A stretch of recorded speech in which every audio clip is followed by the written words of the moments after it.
special conversation with a very special man. 1970 to 77, dominating Indian table tennis, captain for 4 years, Arjuna awardee, major hand in the founding of Olympic Gold Quest, which has gone on to make a significant impact on Indian sport and continues to do so. One of the main movers behind the ultimate table tennis, besides being one of the country's leading corporates. Thank you very much, Niraj Bajaj. Thank you very much for joining me. Thank you. My pleasure. This season's ultimate table tennis, according to me, has broken new ground, creating a lot of positivity and among the players and also making a difference to the sport. Your thoughts? I agree with you. I think this is beyond all our expectations, frankly. And this is what we had dreamed of. I think it's the best year of UTT season 4. We had to give a gap of 3 years, but it is in every which way, whether it is the players' feedback, the coaches, Indian players, international coaches, Indian coaches, the sponsors, the franchises, absolutely, because Vita Dani and I and my wife Meenal is very, very passionate about it, and we said, if we are going to involve our names, it has to be the best. It has to really no compromise. At least we must try. Then we succeed or fail is fine. But at least our effort has to be, and something which in our playing days we never got. That kind of respect and appreciation of athletes. So that's what, as separately, we try to do in OGQ also. But this is table tennis, which has been so dear to my heart. In fact, as you started by saying, some of the best years I had, playing for my country and really sort of coming from an industrialist family. It doesn't happen. I don't know if you can name a single sportsman or sportswoman who's really, played, if I may say, at this level. Because, our children are born with a silver spoon, one spoon, and sports, better than anybody else what kind of sacrifice, blood, sweat, what it takes to become a sports champion. And so I was very, very lucky to have this opportunity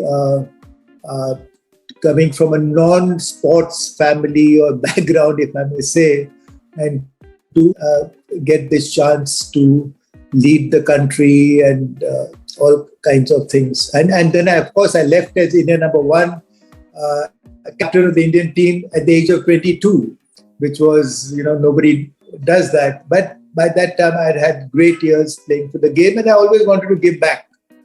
And there was no great opportunity, because I said, if I have to lend my name, then we have to, do the best we can and really lift Indian table tennis to the next level.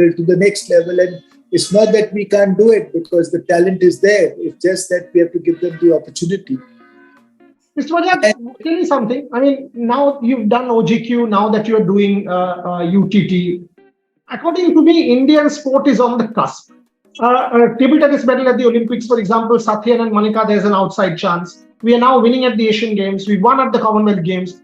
Do you think finally our dream, a collective dream, yours, mine, of India becoming a multi-sporting nation finally coming true? I think we are on track. It is not easy. We need patience. It's not going to happen overnight. Champions don't get created overnight.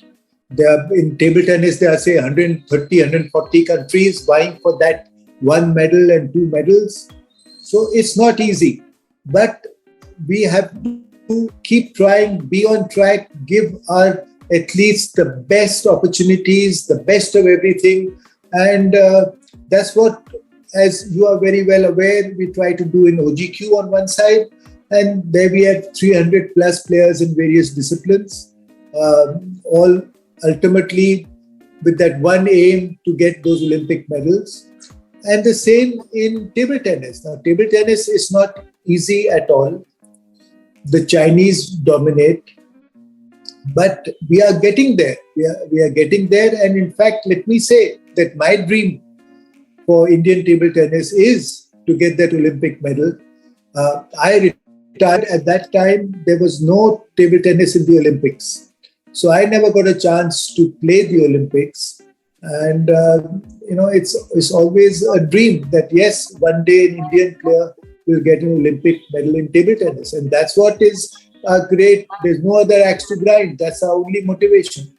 Now this question is actually meant for someone, and you have this unique position, which you very rightly said. I don't see anybody who has had the experience of playing at the highest level. I see a lot of sports promoters coming from industrial backgrounds, and I see a lot of corporate support, whether it is Mrs. Ambani, whether it is yourself, whether it is Sanjeev Goenka, whether it is the JSW fraternity, Parth Jindal. But in your case, it's unique because you've been there, done that, captained India, led the team, and thereafter promoting sport. So that's a unique combination. Now, am I right in saying that with government, whether it's PM Modi being hands-on, with private support, with corporate support, with Sports Authority of India, the media, finally, is this that sort of moment for Indian sport when all of it is coming together? Think of the story of football, think of table tennis, think of Olympic sport, everything coming together. Am I right in saying that? I think you are very right in saying that, because let me say that government has really not been so proactive for sports as it is now. And with Minister's direct interest for promoting Indian sports, the initiatives being taken, the budgets which the government is providing, the importance it is giving to sports. So I think that has come. There are corporates who are coming in. There are sort of not-for-profit like the OGQs of the world, and India needs maybe 10 OGQs for a country of the size of India. But it's all happening, and we are seeing results in so many different sports, which we are seeing very closely, because there's some sports where we are nowhere in the reckoning. So that's fine. We have to first go for the sort of low-hanging fruit maybe, and then perform there, go deep inside, really be able to get lots of medals. We have a long way to go. And then we can call ourselves a sporting nation. But I think we are not very far from there. And then we can look at other new sports. And we have been very lucky in OGQ with this support, along with the government, along with the Sports Authority, which I think is being led very well and doing a good job. The top scheme is there. There's so many initiatives. So now is the time where really those medals should start coming in. In the last Olympics, more than 50% of the medals we got were supported by OGQ. In para, more than 50% of the medals we got were supported by OGQ athletes. So that's very, very good. But we have to do much, much better. And as we discussed on the OGQ board, that we have over 300 athletes who are on the rolls of OGQ. But in a country like India, why can't it be 500? Why can't it be 800? There should be 1,000. And today, with the credibility we find at OGQ, the funds are coming in, the funds are there. We have said, don't worry about the funds. The funds will be there. Our athletes must be the best of the best. But yes, we'll only pick them up if we see that potential to get that Olympic medal. Okay. And if we get only 300, then there'll be only 300 because we're not finding more. So that's what we are hoping that, because there's no limitation now. And once we take them up, like other institutions also try and do, is then it is not only level playing field. I mean, there's so many things, and it's mental trainers, it's physios, it's equipment, it's international training, international coaches.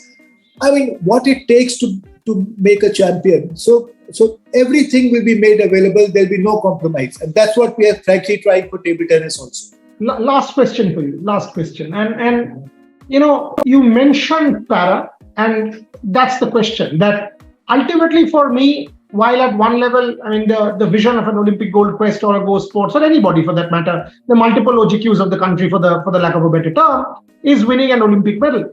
But the larger vision of sport is a better India, a more equal India, a more sensitive India, a better society. And the point that you mentioned about parasport is actually that it helps us to become a better society, accord people respect. And do you think we are actually getting there? I mean, 4 medals in Rio to 19 in Tokyo to possibly 35 in Paris. Does that give you hope? For me, that is perhaps the most optimistic, in terms of what I see in Indian sport. I agree with you. That's most optimistic. And as you said, we need elite sportswomen, sportsmen for the pride of the country. That is one side. The other is we need huge grassroots sports. We need people, they don't have to become champions, but they have to play sport, because sports is good health, it's good character, it's good human beings. It is really, I tell you, having met so many sports people in my life, in my career, there's some goodness about them just by having played sports, even at whatever level. They're good human beings, and I'm not comparing, but I've been last 35 years in the industrial world, and being part of the Bajaj group, and God's grace, it's one of the top groups of India today, and we joined family, and God has been very kind.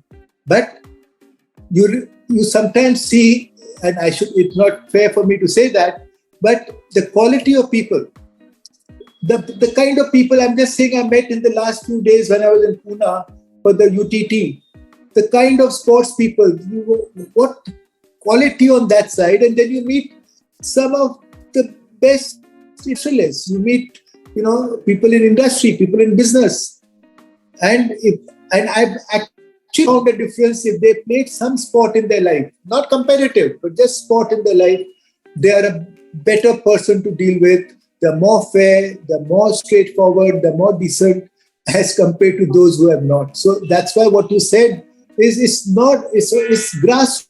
It's really, that's what you see UTT, you see the 18 days, it is, a lot of TV coverage and this and that, and we try our best to make the sport popular and give Indian players the best of exposure and opportunity.